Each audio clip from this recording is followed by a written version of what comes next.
Hold on one second. We get start recording the session. I was reminded to do that, which is great. Um, my name's Tom Woods. I'm with R2 Sports Technology.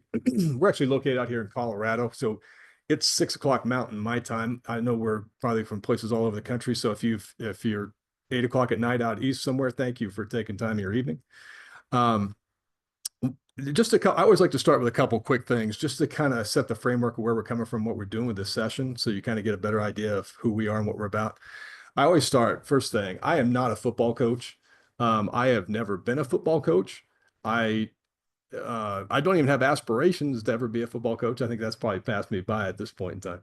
Um, what I am is a data guy, and I've been now we've done a lot of things with football teams over the years, and I've learned a lot about football, and I like football a lot. But I'm not a coach. I haven't walked a mile in your shoes, so to speak. So everything you're going to hear tonight that I share with you is going to come from a data guy's perspective. Okay. Now I have a company that I started about 25 plus years ago. We do a lot of data work. We do a lot of work in aerospace and defense.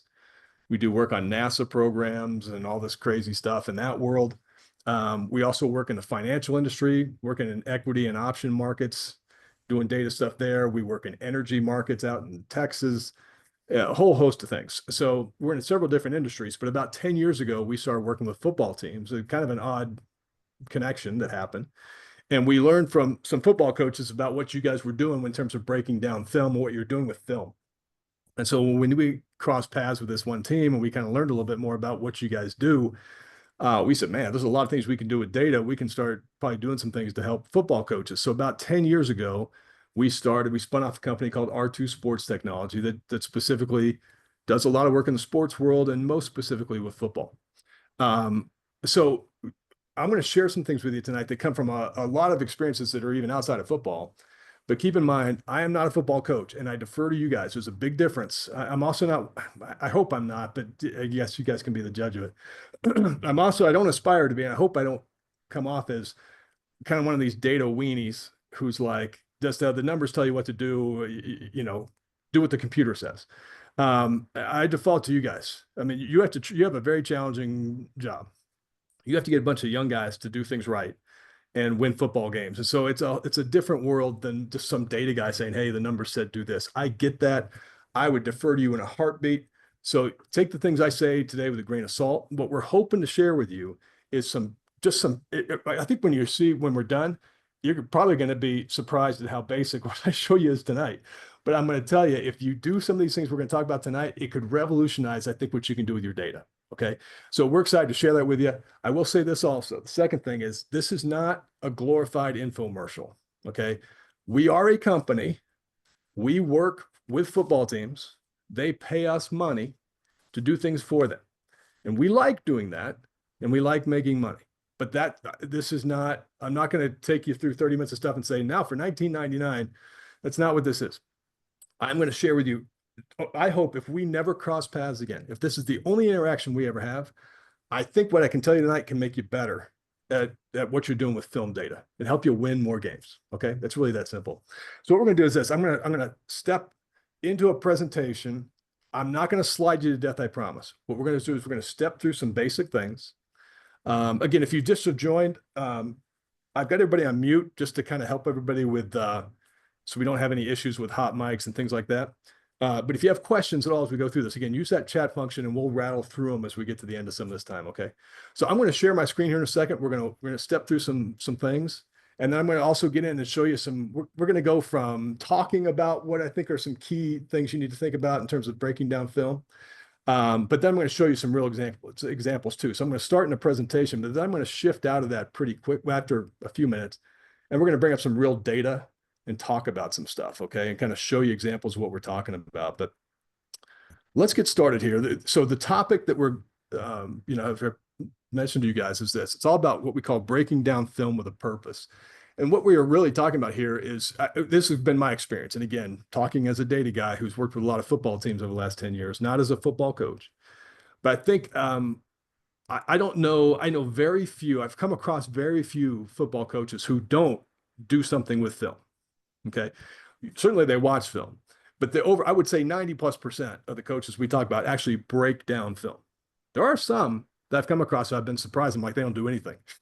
with, and it doesn't matter what your film system is, whether that's Huddle or if you're, an FBS program working with, exos and all that kind of stuff. Everybody's doing something. Okay. But I think what I also find is a lot of times we fall into this mode, and it's not just football coaches, it's everything we do. You kind of get on autopilot. It's like we break down film. I am a coach, therefore I break down film. Why do you break down film? I break down film because I'm a football coach, and I'm not a football coach if I don't break down film. And we kind of get in this thing where we're just doing it. And sometimes what I'm hoping we can kind of do is throw a little wrench in there for a second and have you step back and say, okay, why am I trying to do this? What am I hoping to achieve? And if I want to achieve these things, then I got to do X, Y, and Z.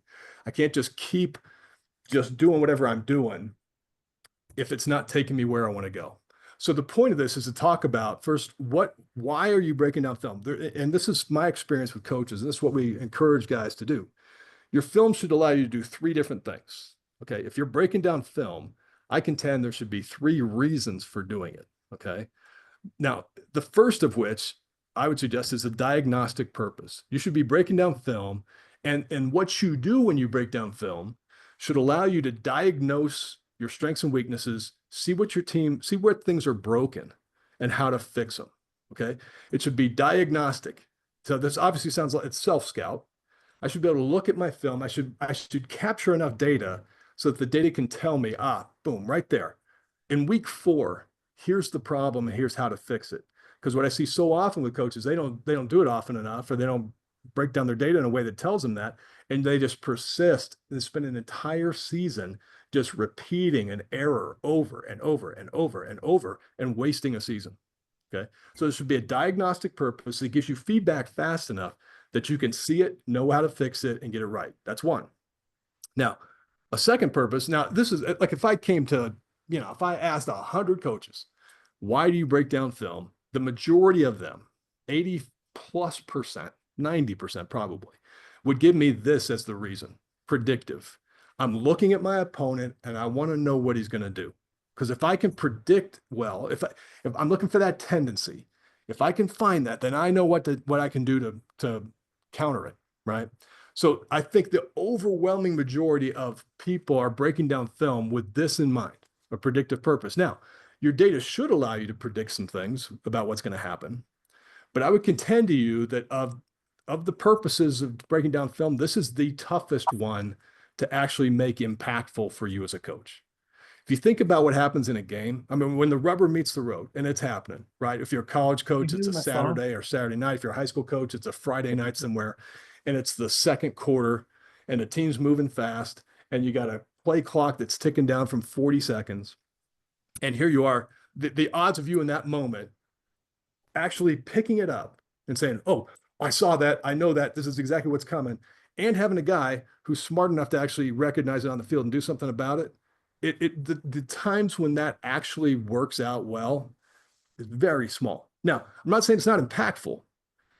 That if you get it right in that instant, it can be a big deal. I'm not suggesting that. And we do things to help people with a predictive purpose.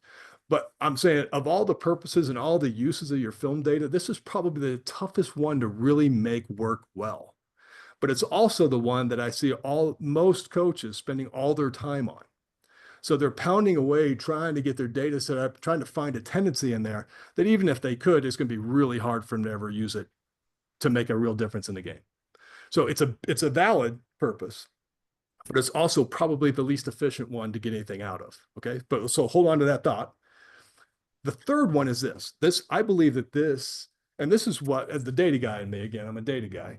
The data guy in me believes this is the biggest one. And this is probably the biggest missed opportunity I've seen with coaches in the 10, 11 years we've been working with football teams is this.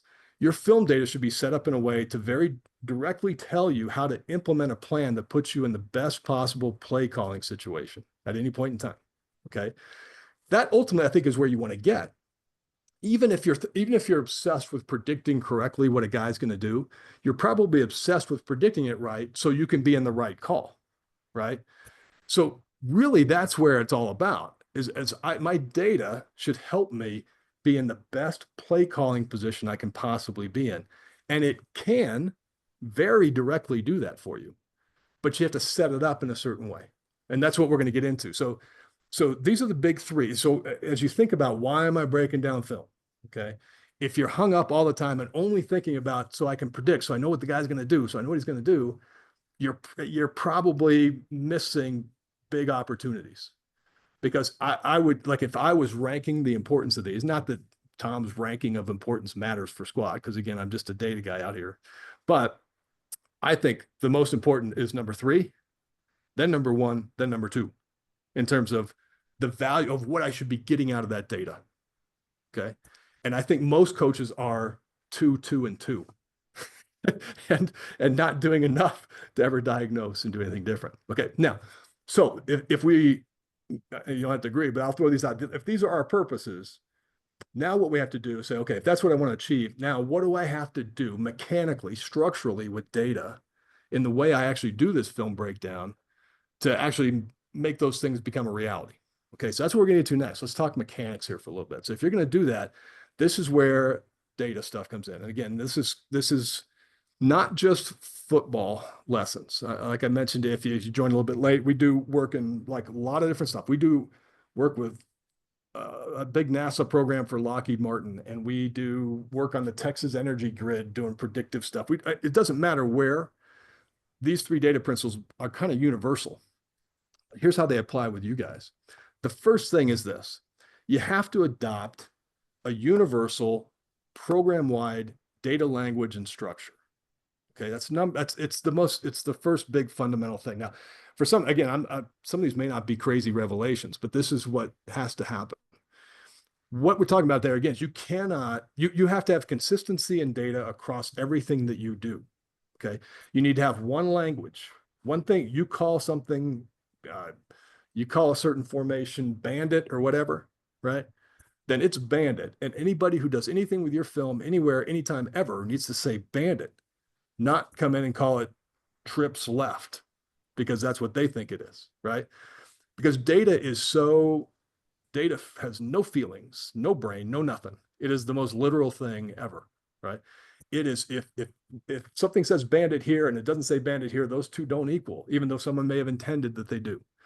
So as a head coach, or if you are the head coach, or if you're in a position where you have oversight over what's going on with your film data, I would recommend you step back and you say, okay, one language, one structure. And when I say we'll look at this example here in a second. But if you, and I would say within both the offense, so I would say that's confined to the offense and the defense. So the offense and they may have different languages, offense and defense, but within those, they have to have consistency, okay? Because I know those can be kind of 2 different worlds on a football program. But whether you're breaking down an opponent or you're doing self-scout, the structure of what you're capturing should be the same. The language should be the same, okay? And it's really important you do that. If you do that, what that allows you to do, it allows you to take data and click it together. And then when you can click it together, so to speak, that's when you can start to do some amazing things with it. And that's what we're going to, especially in terms of how well you can call plays. It's crucial if you can click these 2 things together. But the click things together has to be universal. Okay, so one language, one structure, consistent everywhere. That's the first thing. Second, break down your data in layers. So here's what we mean by that. I typically see 2 different things there are 2 extremes in the type of data we see.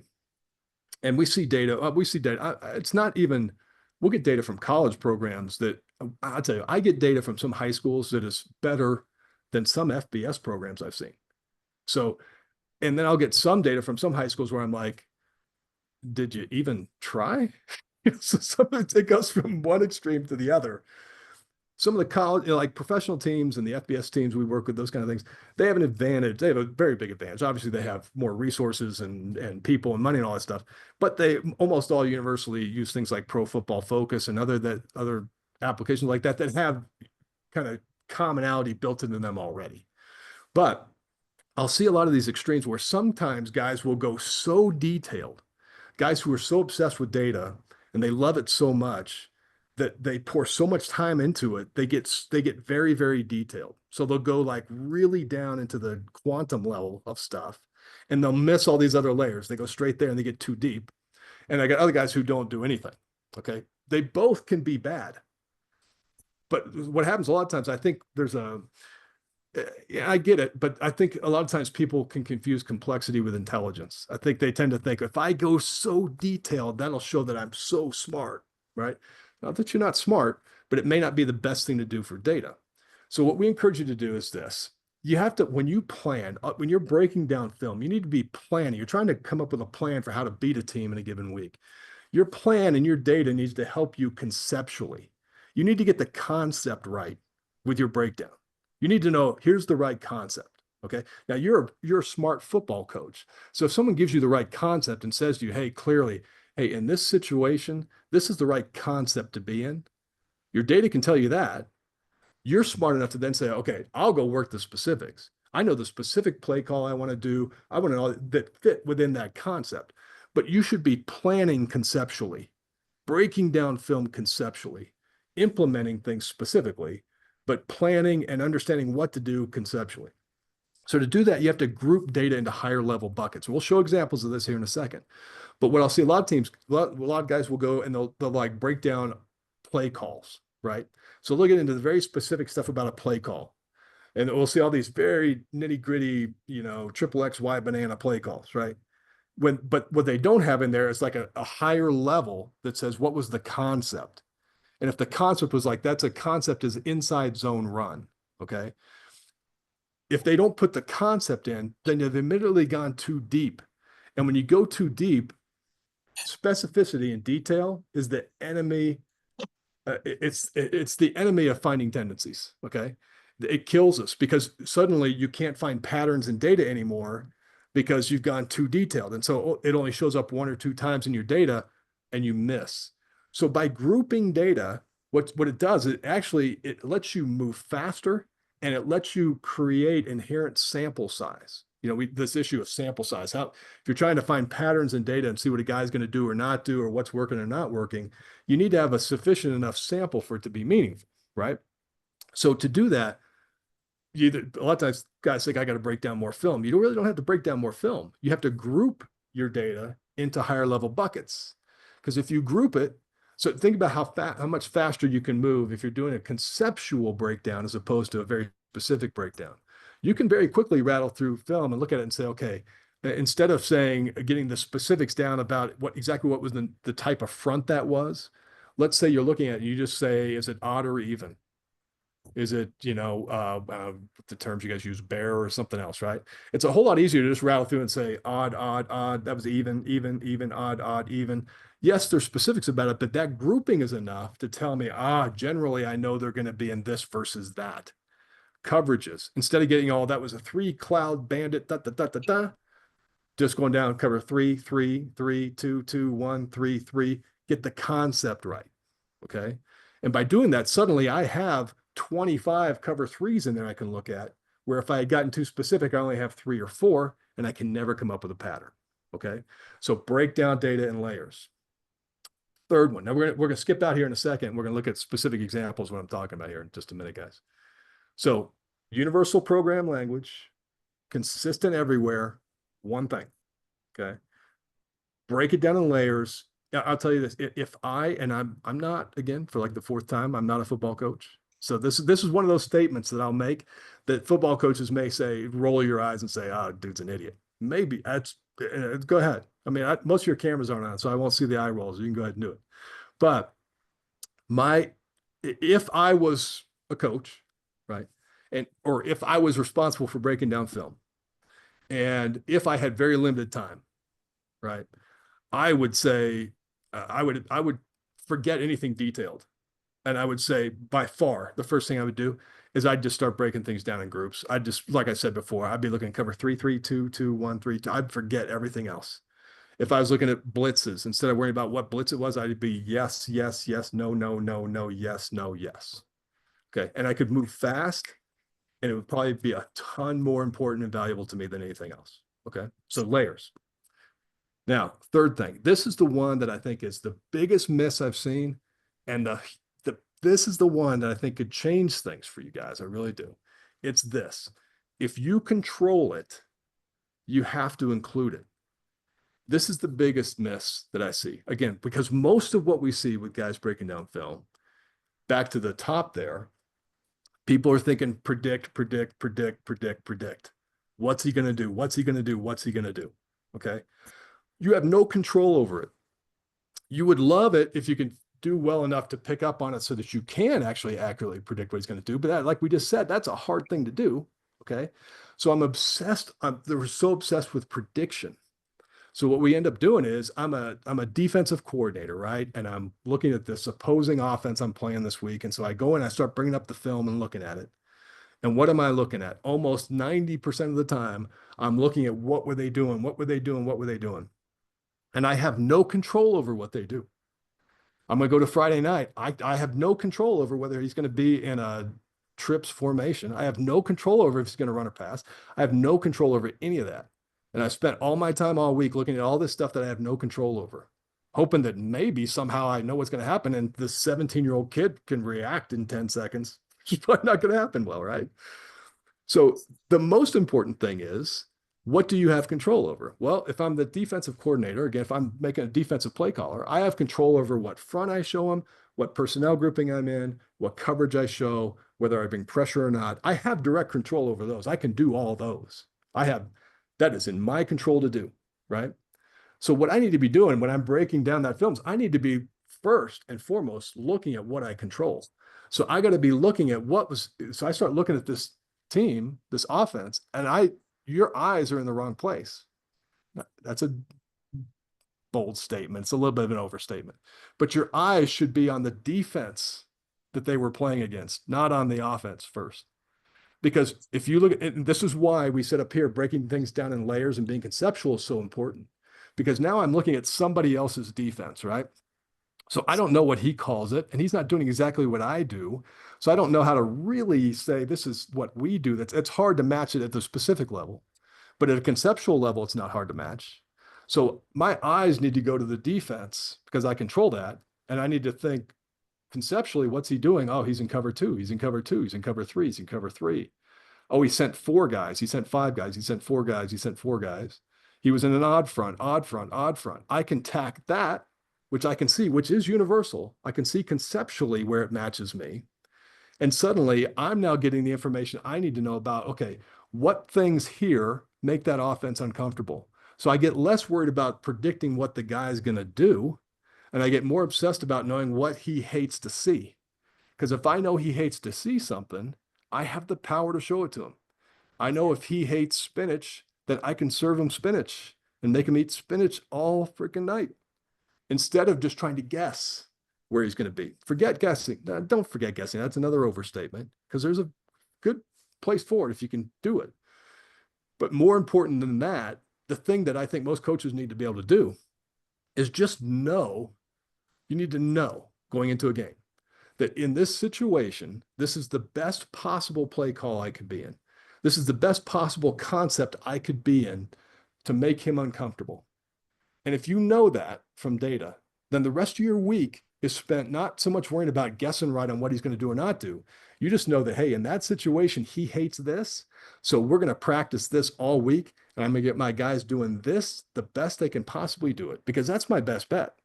That's my best bet is I don't know what he's going to do, but I know he hates this in this situation.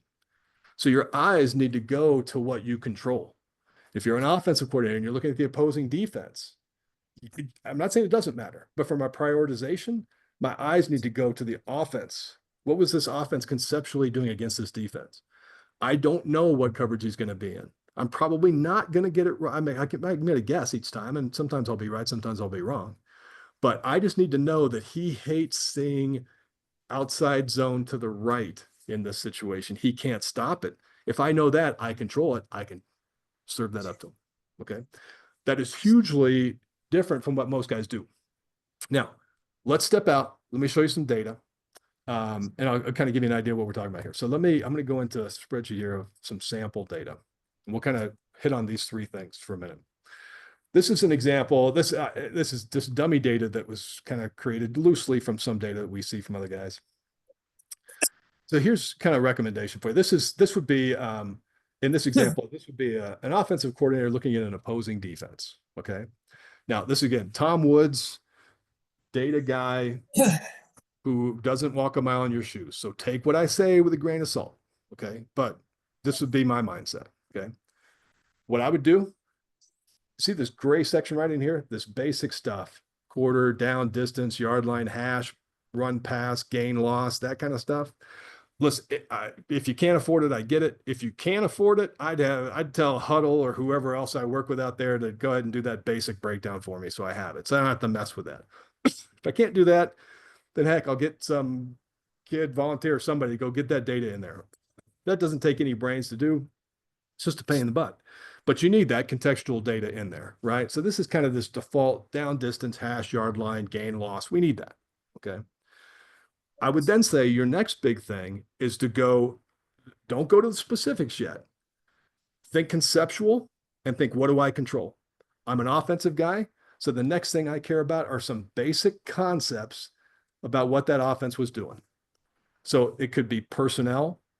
It might be a formation family instead of formation. It might be something just as simple as it's 2x2, it's 1x3, it's 2x1, but it's some global universal concept. Okay. Not specific, conceptual. Play concept. What concept were they doing? And again, this is where you have to set that language. I can't set it for you, but you have to, don't go too deep. Don't go into triple XY banana yet. Go into outside zone, inside zone, counter, quick pass, intermediate, deep, screen, concept. Something simple like play direction, left, right. Just basic stuff.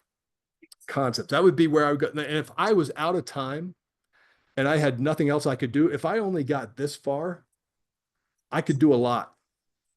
If I only got that far, I could then bring up situations and look at it and say, oh, look at this. He hates seeing 2x2 screens here. Great. Then I know I can do it, right? That would be so priority one, get the basics in. Number two, conceptual, couple concepts about what you control. This is offensive coordinator. If I go to defensive coordinator here, it's just going to be a little bit flipped. If I'm the defensive guy in this case, here's the basic concept stuff again. And now my initial things are the things I control, concepts, personnel, front structure, coverage concept, rush number, simple stuff. Nothing real detailed, just the concept. Again, I can do a ton with this, with just that, because I can dial up third down and mediums and see that, oh my God, he stinks against cover 3 and third and medium. I don't know what he's going to do, but he stinks when he sees cover 3. So give him cover 3. That's the priorities. So number one, get the basics, buy the basics if you need to. Number one, spend the time to do a conceptual thing of what you control. Number two, conceptual of what they're doing. So now I talk about my opponent and then I just go a conceptual breakdown of them. Not worrying specifics yet. And I can do that pretty quickly too. I can look, now I'm the offensive coordinator. Now, once I got my offensive concepts in, now I'm pivoting towards the defense. What were they doing conceptually? Quick looks at, again, odd, even fronts, cover 2s, cover 4s, blah, blah, blah. After that, details. Details if you want to, and if you can, and if you have time. Then you're talking about specific coverage names and specific blitz types and specific play call names, Zorro, odd, and backfields and formations and all that kind of stuff. If you can do it, great, but don't go there first. You got to work your way down through it, because if you can only get through the concepts are where you're going to see things that are big. Just to give you a quick example of this, I know I am sensitive to our time, guys, so we're going to give you an out here in just a minute, but if you'll indulge me for a second more, just to give you an example. So take a look at this for a minute. Like if I'm looking at all this data, and if I've gone very detailed initially, if I've skipped the level, a grouping of data, let's say I want to look at a specific play. I've got all these plays in here. And if I go and I want to look at one of these, look at let's see, here's 95 Y out. Okay. So there's 95 in my sea of data, 95 Y out happened once. So I took the time to catch it, which is great, but it happened once. I can't predict anything with one try. It happened one time. And it probably took me hours to get all the data that would give me that I can't do anything with. So all I did was spend all this time. Great. It's awesome, but you can't do anything with it. Now, so that's Y out. But if we look at if in this case, I got my coverage concept, my play concept's a little bit off, but let's look at that. You have one of those. Now, if I come in here, then let's say that's 95 way out to quick pass, let's say. If I come and I look at the concept quick, I've got 20 quicks. So I can find a pattern of what's going on when they are likely to throw a quick pass. but 95 Y out doesn't mean anything to me. So the value of doing the layer is so huge because now I can understand, hey, they're likely to throw a quick, or throwing a quick is a good idea, but 95 Y out wouldn't have told me any of that. And it would have taken me a ton of time to get there and make that happen. Okay. So that's why I say you're far better off just getting a good conceptual breakdown in there. Now, what's that let me do? So now, let me come back to the issue of common language again for 1 second. This is an example of an offensive coordinator looking at opposing defense. This tab is the offensive coordinator doing his self-scout. Okay. So when he does a self-scout here, here's what's key. All these fields at the top, everything along the top is exactly the same. So it should be the same as your opponent breakdown. Every category you have in your op scout should be the same category you have in your self scout. Now, you may not fill them all in, but they should be exactly the same. Why should they be exactly the same? Because if they're exactly the same, then I'll show you in a second here, you can click them together, okay, which is huge. But sometimes you have, well, I break this down here, but I don't break it down over here. Your data structure should be exactly the same, whether it's self scout or opponent scout. It doesn't matter. And your language should be the same. So if you're doing an opponent scout and you're calling something screen or you're calling it counter, then over here in your self scout, you should also call it exactly that, screen or counter. Same language. Why does that matter? Because check this out. We talk about optimized play calling. Let's just take this as a quick example. I don't mean to be stiff in the defensive guys because I can show you that in a second here too. But I know I want to be sensitive to our time a little bit here. Let's take a situation. Let's look at second down and let's say I'm filtering some data here. Second down, say 3 to 6 yards to go. Okay. So here's all these second down and 3 to 6s. I'm looking at my opposing defense right now, right? And let's look at a certain play type like outside zone. So I've got 3 outside zones. Let me see if I have any more here at a categorical level here. Now let's go inside zone because I have 5 inside zones on second down, 3 to 6. Okay. Now I can see here, what's the average gain and loss? If I average those numbers, 5.6 yards of play. So I'm looking at this opposing defense. I'm saying, hey, second down and medium, inside zone, they give up 5.6 yards of play. They're not world beaters. They're pretty good. I mean, they don't stop that necessarily well. Okay. Now, if my self scout is set up exactly the same way, guess what I can do? I come to my self scout. Let me filter this data. So again, this is why I'm common language and structure. I have a conceptual breakdown, so I know what teams do against this defense. Now let me look at my self scout. Second down, we're going to dial up the same thing. Second down, 3 to 6 yards to go. Boom. Let me look at inside zone if I have any in here. Bang. And I've got 7 in my self scout. Okay. How am I doing? My average is 2.7. I'm not very good. But what I now have is the ability to look and say, okay, here's second down and medium. I know he's not great stopping inside zone. I know I'm not great running it. So I now know that inside zone in that situation is a weakness on a weakness, basically. Okay. It's not necessarily dead in the water. But if I looked at this and this was also 6 yards of play, I would know inside zone in this situation, I'm averaging 6. He's given up 6. That would tell me, oh my God, right there. That's how you set your play calling. That's how you know. Second down, 3 to 6, the concept you should be looking at is inside zone. Now, go fill in the specifics. You probably have 12 or 15 inside zone running calls. You can go work the specifics on which one you want to do. But your data now has told you here's the right concept. You're not guessing. You're not rolling out there thinking, I wonder what front he's going to show me. You're thinking, I already know. Second and medium, we're pounding him with inside zone. We know it because I know he can't stop it, and I know I'm good. But your data sets you up that way where you can see that and operate in that way. Okay. All right. So guys, here's what we're going to do. We're 6:35. This is where I typically will do this.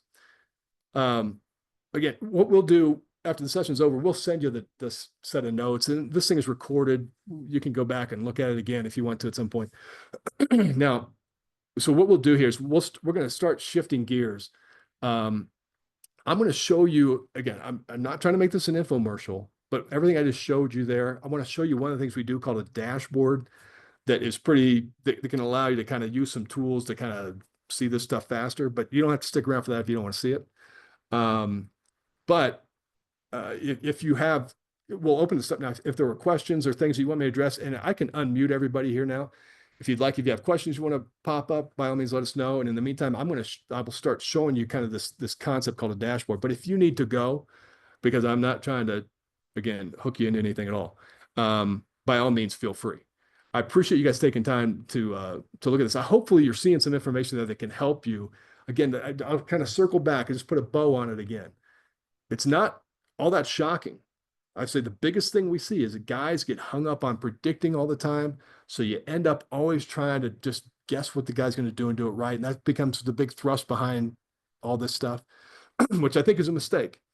I think you need to be able, your data needs to help you diagnose what's wrong, predict where you can, but really get to the optimal play calls. And the way to do that, again, universal language between self-scout and opponent scout, universal structure and language. Conceptual. Conceptual lets you move faster. It lets you get more sample size. It lets you understand what the right and wrong concepts are in a given situation. Okay. Literally from data. And then the last one, again, if you control it, you have to include it. That's the most important thing. Again, if someone came to me and said, hey, Tom, you got limited time, you get 1 hour to do film breakdown every week, I would say, okay, all I'm going to do then is I'm going to do a conceptual breakdown of what my unit that I control was doing in these games. That's it. Because with that, I would already know what makes the guy uncomfortable. And I would serve him up everything that makes him uncomfortable all day long. If I Hey, could Tom, find. you got some questions coming in? Yeah. Okay. So again, if you need to go, go. And in the meantime, let me look at a couple of these questions here, and then um, then I'll show you this dashboard thing for a minute if you'd like to see it. Okay. So there's a question from Jeff. Do you track the passing zones? I love pass zone. I love it. I don't do anything because I'm just a data guy, but I love when coaches do. I think pass zone is huge. I love pass zone. You have to, again, the key there is to just don't go too detailed. Don't get too lost in it. Think about, and you guys, because we're thinking about sample size. If you have 20 pass zones, things get watered down too much. If you have 5 or 6, it's a whole lot better because you can aggregate into higher levels. But I love pass zone as a question because it's so huge. Because then you can start to see again, like the offensive coordinator looking there, it tells me where to attack in the passing game. If I see that, a lot of times you'll see that a team will have a big hole right in the middle of the field in a certain situation. They may not have it on first down, but on second down, whatever they do tends to leave a hole. And we'll see that a lot of times. It's like, boom, just pound them right there. And again, you can go work the play call that puts you there, but just seeing that. So the answer, long-winded answer is I love pass zone. And I recommend it being in there if you can do it. Yeah. Question from Tim. I do as a DC, I label the routes the QB throws from left to right or right to left, depending on their play call. Let me see. Is there more to the question? Am I missing? Let's see. Forgive me. I love so here's the thing with the route. This is what that wasn't supposed to be a question. I'm sorry. I was just answering. Oh, no. I was trying to answer Jeff to what I do because he said it's gotcha. No problem. But I'll just on that real quick, I'll tell you, I love routes, love them. The challenge there is always, can you find a level that allows you to aggregate enough data into it to be meaningful?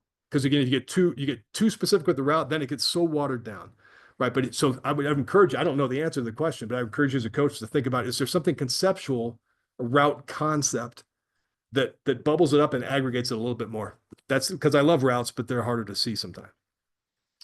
You have any specific numbers from any success with the teams you've worked with in the past? I work as this coach, older coach, work with a coach. Older coach needs a lot of convincing. I get it, man. Like, how many coaches I know that, there's some who can't turn on a computer. There's some who are like, give me that yellow pad of paper and a pen and I'm good. I totally get all that. Yeah, well, God, we work with so many different teams. So for me to tell you a specific number, I don't want to be like I'm not answering your question well. I would say this: we have a lot of success stories, okay, and we can get you some of that information, Devin. I'll probably pull that offline. I can send you some things, or give you some guys you can go talk to, so you can understand kind of how it works conceptually, okay. But so we'll hit you with some of that. Jerome, can you identify passing concepts? Yeah. So again, I'm always careful because again, I'm not a good coach. I'm not a coach. So what I call passing concepts can sometimes be misleading. I think the thing I like to do about passing concepts, sometimes I'll see some teams where their passing concepts are just, they'll be like 3-step, 5-step, 7-step, right? That's what they'll call, because they'll tell me, okay, it's quick or it's intermediate or it's deep, how much time to release, that kind of stuff. Sometimes they'll group like that.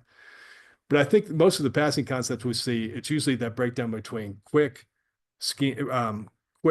screens, and then they'll get into, again, depth of pass. That's where the question about passing zone is so huge, because a lot of times it's about just knowing where they're targeting on the field. So I'm probably not the best one to give you a good list of passing concepts, because I'm not much of a coach. I'm data guy.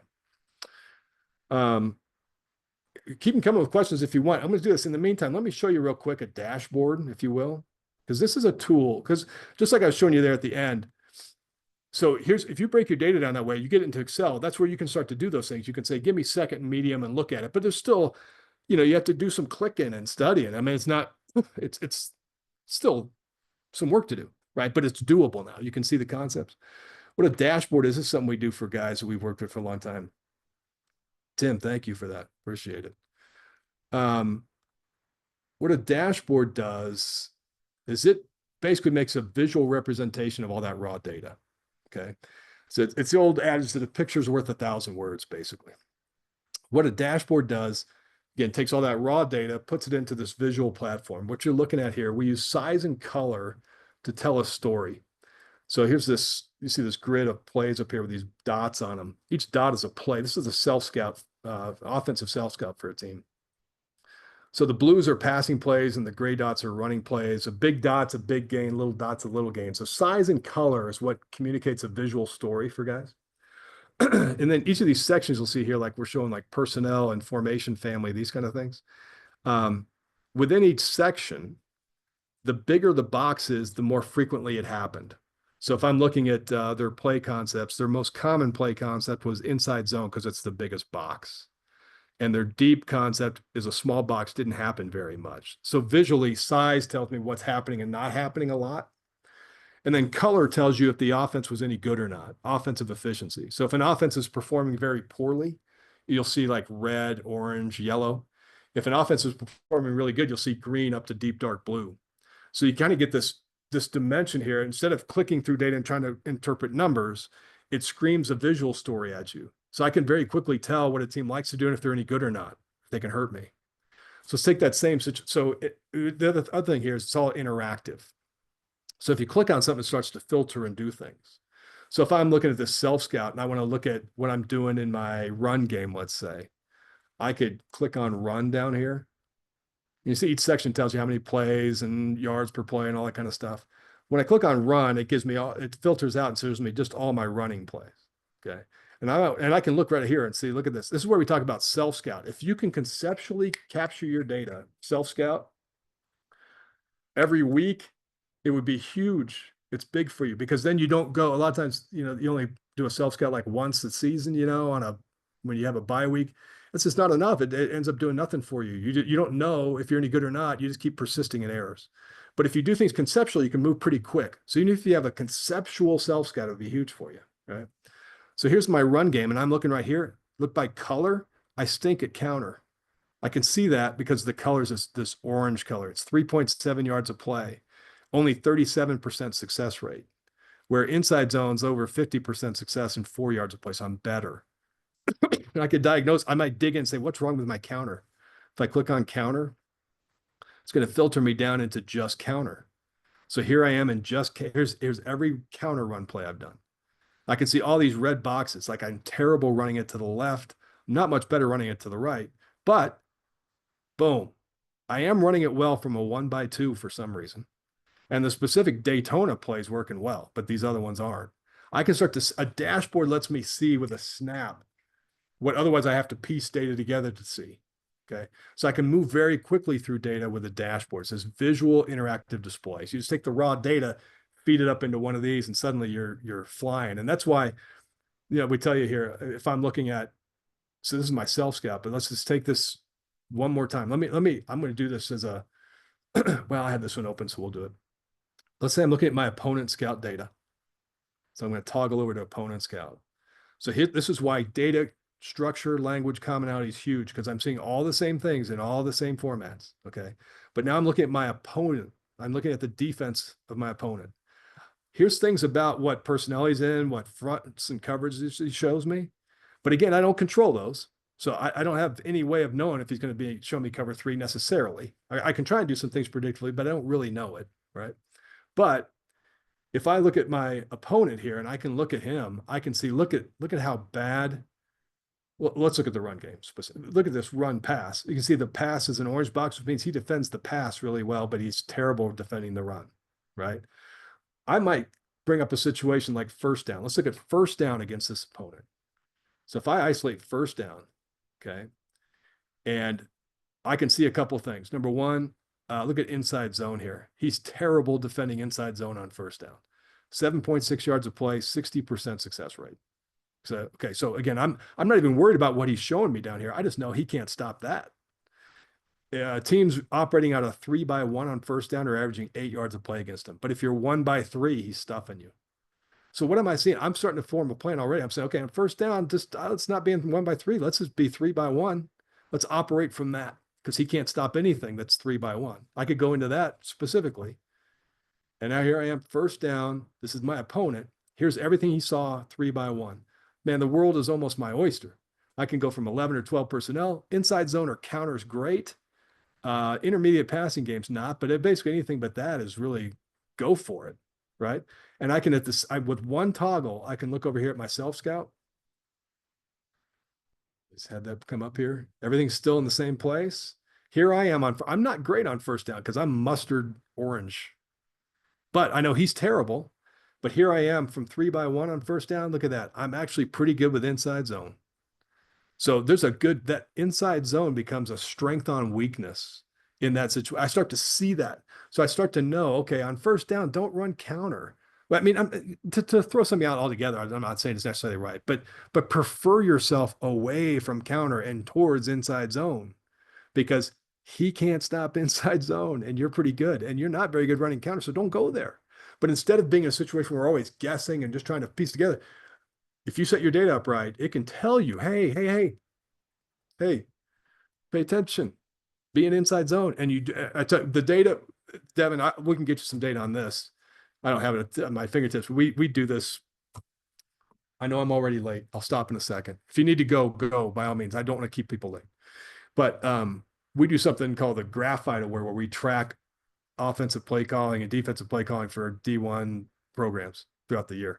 Because what we do is we take their data and we can look at this. We can say the data beforehand was telling you in certain situations, here were good or bad calls. And we look at how frequently a play caller is in good or bad play calling situations. And we have a factor that we generate for them that tells them what that ratio is. And each year we send out an award to the guys who are the best, who we see as the best play. They may not be the best offenses, but they're the ones who put themselves in the best play calling positions from a data standpoint. Okay. And we recognize those guys. But when we do that, we quantify and we show them, hey, when you are in a strength on weakness play calling situation, you're averaging, it's striking. It's like 50-60% better performance. If you're in a strength on weakness position, teams are average, they're like 60+% success rate and like 7 yards of play. But when they're in a weakness on strength, if they're the flipped and they're in the bad position, it's like 3 yards of play and 30% success. It's very easy to see and it's very quantifiable. The key is if you set your data up right, you can see it before you play the game. So you can know it on Monday, Sunday, you're getting ready to prep for a week. You can know on Sunday already where the landmines are. Don't step there.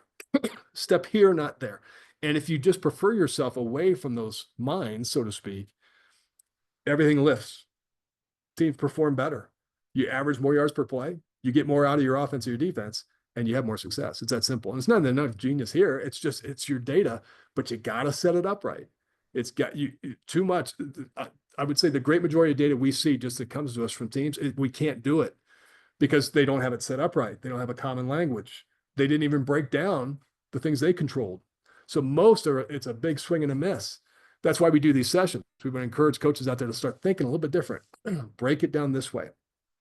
Common language, keep it conceptual, make it match. If you have time for detail, great. If you have time for detail, great. but don't go to detail first and think you're a genius. Be conceptual, efficient, smart, because it matches up and you're like, oh my God, okay, it's clear as day. From a defensive coordinator standpoint, same thing. You can dial up a situation on second down and something and say, okay, well, clearly be in cover 2. Just don't be stupid. Don't be in cover 3 here, because he loves seeing cover 3. He eats it alive, but he can't handle cover 2. Okay, show him cover 2. You're going to do better. It's really that simple. So it's in your data to be done. All right. So what we'll send you also. So we'll send you the notes. We'll also send you a link. We have we call it the sandbox, where there's a live dashboard out there that it's on a web page. You can go play around with it. You can click on it, just kind of get your feet wet. There's a little video that you can click on a link that can show you. It's me telling people how to use them, but you can go play around with the dashboard if you want. And if you're intrigued, there's a thing there. You can contact us. We'll give you just need to dump some of your data to an Excel file, send it to us. We'll build your dashboard for free for you to play around with, see if you like. Okay. So that's out there if you want to mess around with it.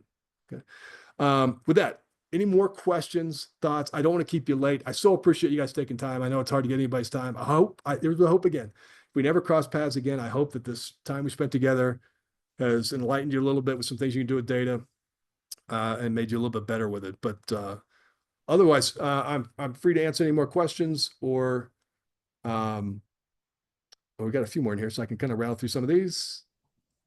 Did Chip respond? Yeah, I don't know if there were any specific questions. I was trying to respond to some of them in the chat, but yeah. So guys, again, if you got to go, please. But I'll go ahead and address these questions here if you want to stick on and hear any of these. Let's see. I get the stats. What about breaking down each play, position, tendencies, etc.?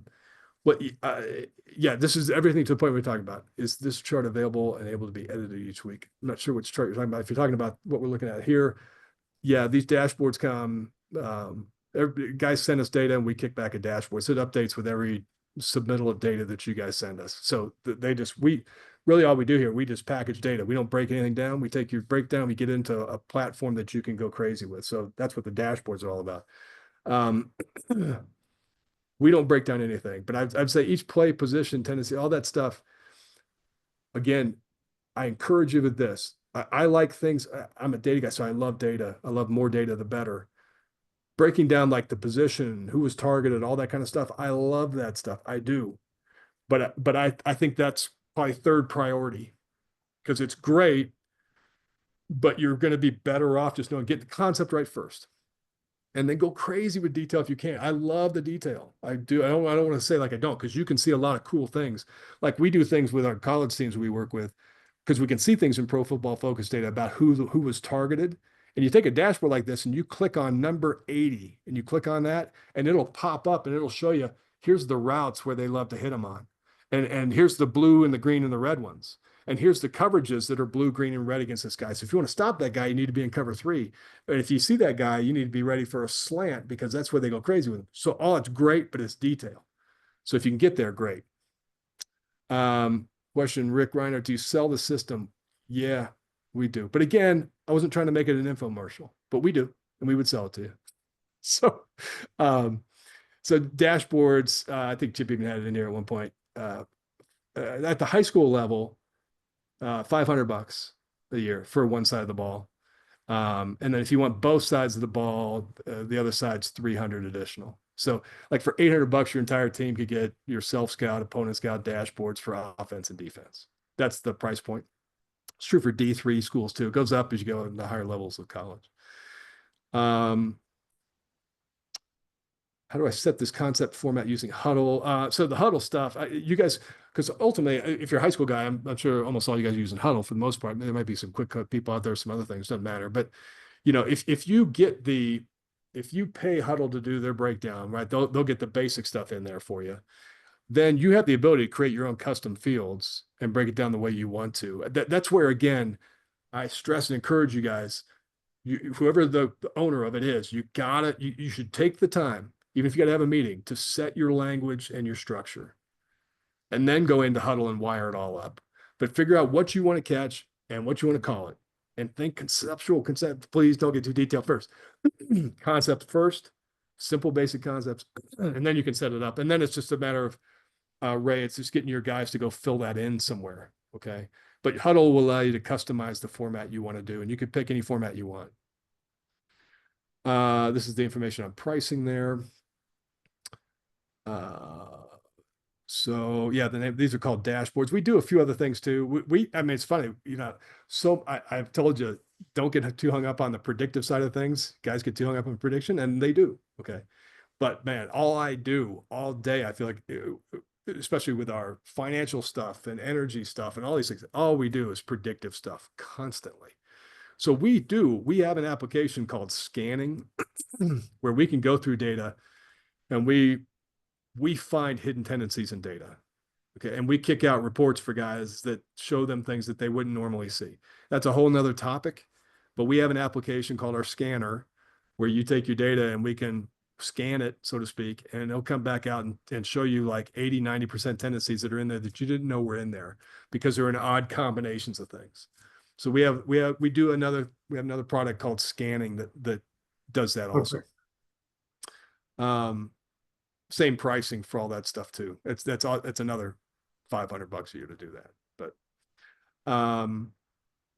all right, okay, so that's some of the questions. Any other questions or thoughts? By all means, hit me. Otherwise, thank you so much. You'll get an email from us again with notes and a link to that dashboard. And if you want a free dashboard, just take a look and respond to Chip's email and send us some data, and we'll kick you one back and you go crazy with it. See what you think. But more than anything else, first of all, we do some things that can help coaches a lot. But I'll tell you, if you're not an FBS or professional team that's got pro football focus, then the value of what we can do is still very valuable. I'm not saying it's not, because I'm not that dumb of a businessman, but it's incumbent on you to have good data, because we don't break down everybody's data, which is why this session happens. It's like, hey, if we can get these guys, if you can do data like this, shoot, if you want to send it to us, we can do great stuff for you if you get your data like that, but we can't get the data like that for you. It's got to happen with you guys.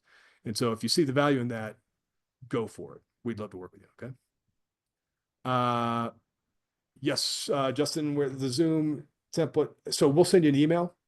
We'll send you an email that'll give you all that information. We got to post the video somewhere, so we'll get it posted, and we'll send you the link to the posting of the video, and we'll send that. Also have a link to go play around the dashboards and all that information. Okay. Thanks much, guys. Again, we're doing the same session is happening. We're doing it Friday afternoon at 2 o'clock Eastern, Saturday morning at 11 o'clock Eastern. If for any reason you want to come to another one, they're there. You can, it's the same stuff, but we'll be there those nights also. Okay. Thanks, everybody. Best of luck out there. Appreciate your time.